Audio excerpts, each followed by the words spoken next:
Hi everyone, I'm Susan Swarner with the Westchester Township History Museum, and today we are going to talk about shadow puppets. Shadow puppetry is the oldest form of puppetry in the world. It started thousands and thousands of years ago in China and India, and today it's gotten even more popular. It's all over the world. People are doing shadow puppet shows using all kinds of materials. Tonight, I'm going to show you some simple shadow puppets that you can make at home using just a wall, a flashlight, or even the light on your phone, or a lamp, and then just your hands. And we're going to see what kind of shadow puppets we can create tonight. Once you learn how to create the shadow puppets, you can tell a story with them or write a play. You can make up your own story if you want, or if you're having trouble thinking of one, you can go to the library and find your favorite book and use that to tell a story with the characters you create. So I've got my blank wall, I've got my flashlight shining on the wall. If you have a wall at home that's not completely blank, that's okay, this will still work. You'll still be able to see the shadows. So we're going to start with some simple shadows. And we're going to start with one that you guys might have done before, and that's creating a bird. So you're going to take your one hand, and then take your other hand and lay it over like this, so your thumbs cross. And then you're just going to flap your hands. And if you look at the shadow, it looks like a bird. And you can even have this be its little beak, and it can tweet, tweet, tweet, tweet. So there is your bird. Again, that's one you guys might have done before. You can make the bird really big. You can make the bird really small by going closer to the wall. So you can kind of play around with that. The next one we're going to try is the rabbit. This is another one you guys might have done before. So you're just going to take one hand. You're going to fold it. You can put the thumb over the top.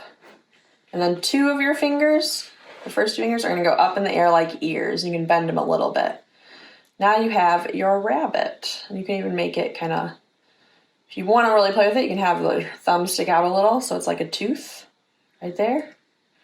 But here we have our bunny rabbit now.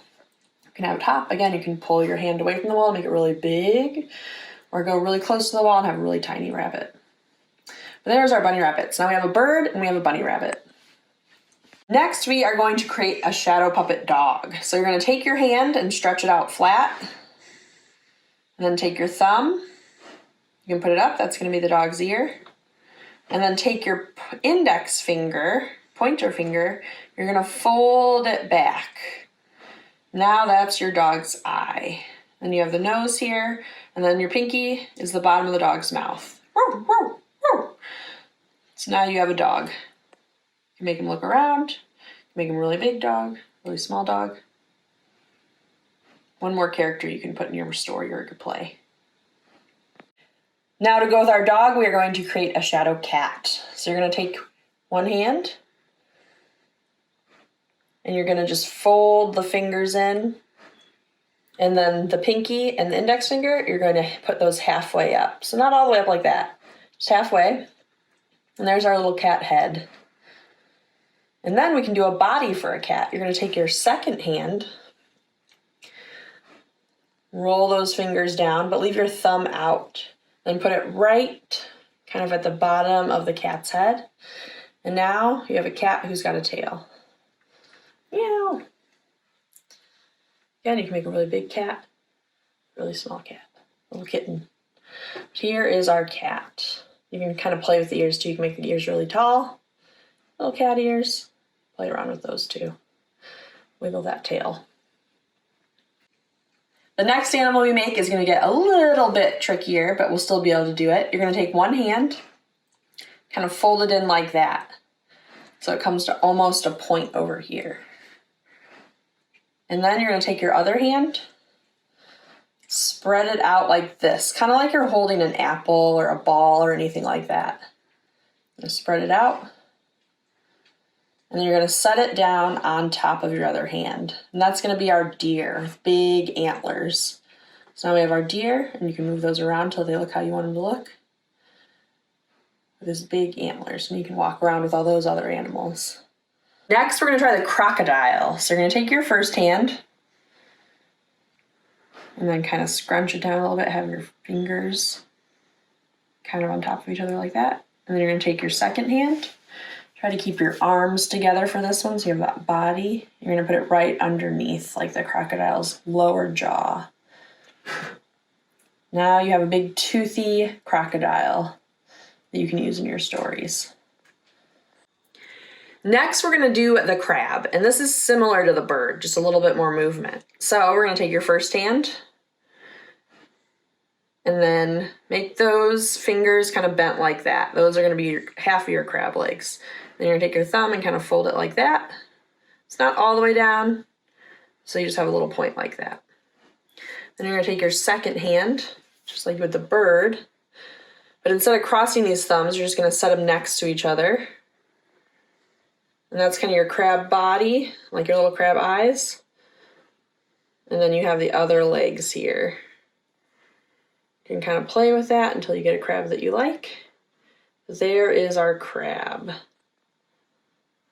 The next one we're gonna try is called the snail. So if you've ever seen like a cute little snail out in your yard.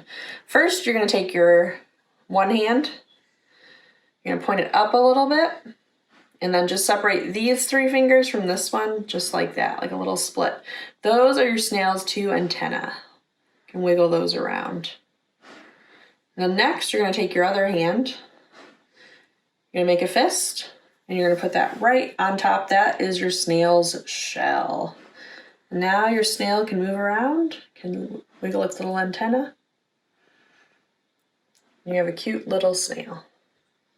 All right. Next, we're gonna try the elephant. So if you've done a lot of hand shadow puppets, you might have tried the elephant before. But you're gonna take one hand, and for this hand, these two fingers are gonna drop straight down. They're gonna form the trunk. Then your pinky finger and your index finger, those are the tusks of the elephant.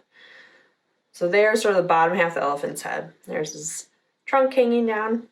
And then you're gonna take your other hand, and instead of forming a fist like we have for a lot of them, you're gonna lay that hand right over the top. And you can kind of see how that forms the elephant's head. You can even leave a little gap if you want it to kind of look like it has an eye.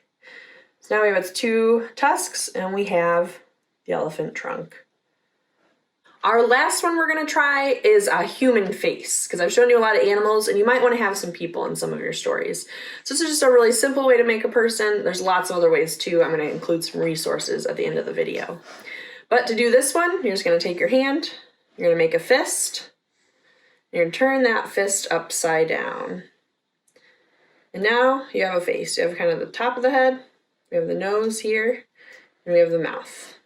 You can use your thumb as the bottom of the mouth and make him talk. So this is a way you can have people in your stories. So now you've seen some shadow puppets that you can try at home. So go ahead and try these out, see if you can create a story with them. You can try to create a whole play. Also see if you can come up with any new shadow puppets using just the light and your hands at home. You might be able to find something brand new that we didn't even look at today. Thank you guys so much for joining me. I hope you had fun and I hope you learned a lot.